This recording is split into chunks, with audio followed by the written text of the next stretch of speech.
Hey everybody, it's Prince's Friend, and I am here with the second installment of my Why Prince Sucks series. And obviously, if you're enjoying these kinds of amazing conversations that I enjoy having, and I'm hoping that you're enjoying having, don't forget to hit the subscribe button, and then don't forget to hit that bell next to it because it's super important for YouTube algorithm. This time we're going to be discussing one of the major reasons why a lot of people really didn't get into Prince.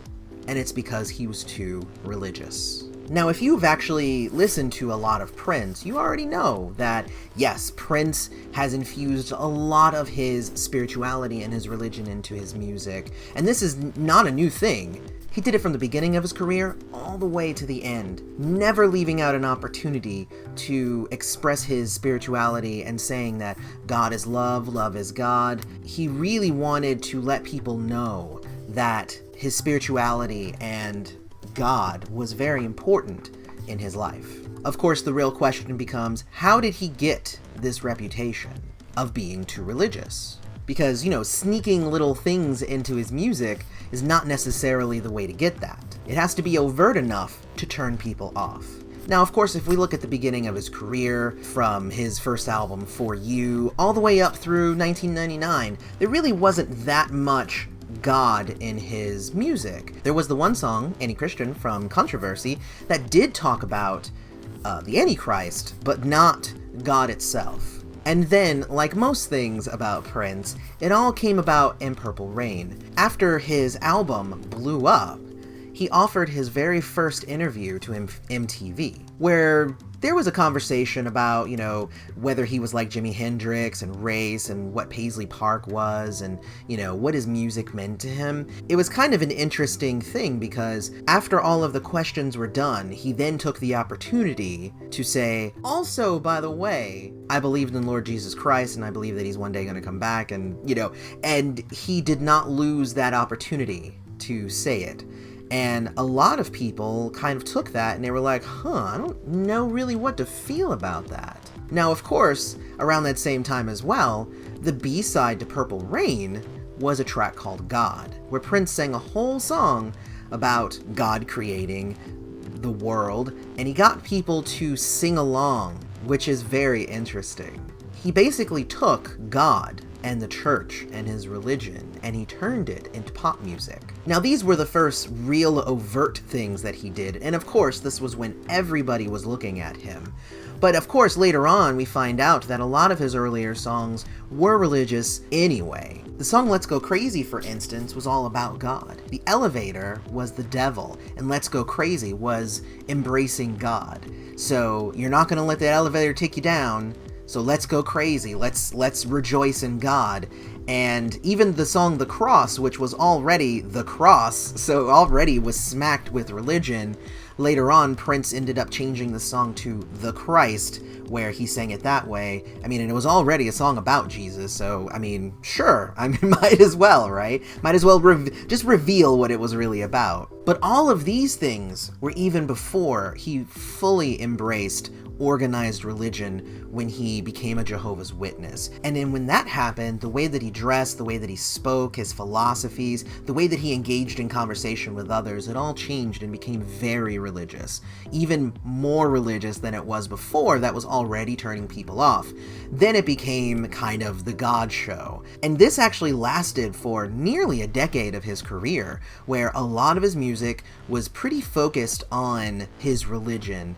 The Rainbow Children, of course, being the biggest example of this, where you hear an album and it sounds like it's just really funky, great music, and then, of course, if you dig a little deeper, you find out that it's an analogy for the Jehovah's Witness religion. So, the entire thing is basically just a sermon. That doesn't take away my love of that album, because I think the album is just amazing anyway.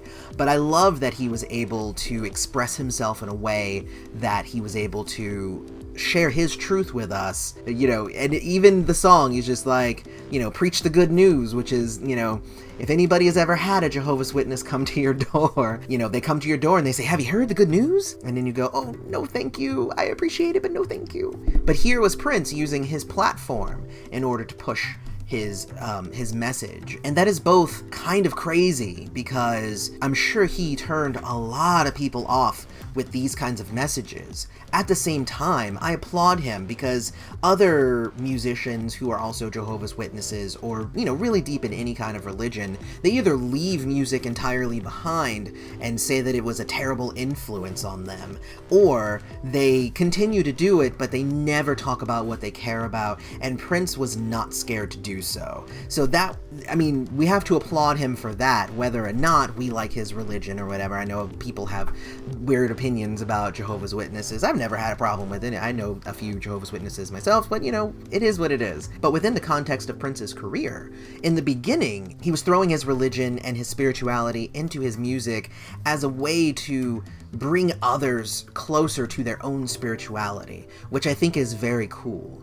Later on in his career, he was doing it in order to share his own, and not necessarily to bring others, but to fully express himself in an overt manner. However, in both cases, there are lots of people listening to music that say that these were things that turned them off, that the outspokenness about God and his religion was a severe turnoff, and they would say, I don't need to hear that God music, I don't want to hear it. Now, of course, in most people's minds, they're like, well, sure, great then, we don't need those heathens listening to the music then. At the same time, at the height of his popularity, he had entire stadiums singing about God, which I think is something really cool.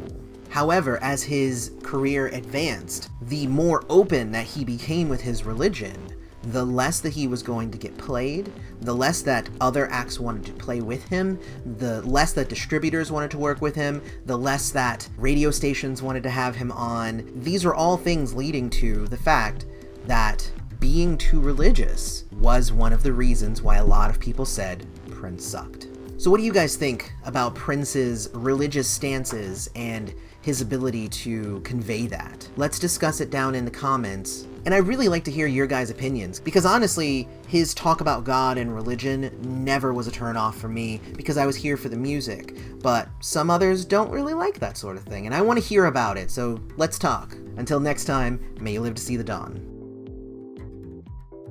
We're gonna do this infomercial style. You have your Prince reviews, you have your rock reviews, you have your lists, you have your Versus series, you have all the things that Prince's friend brings to you. And all you have to do is hit the subscribe button and the notification button. Do it now!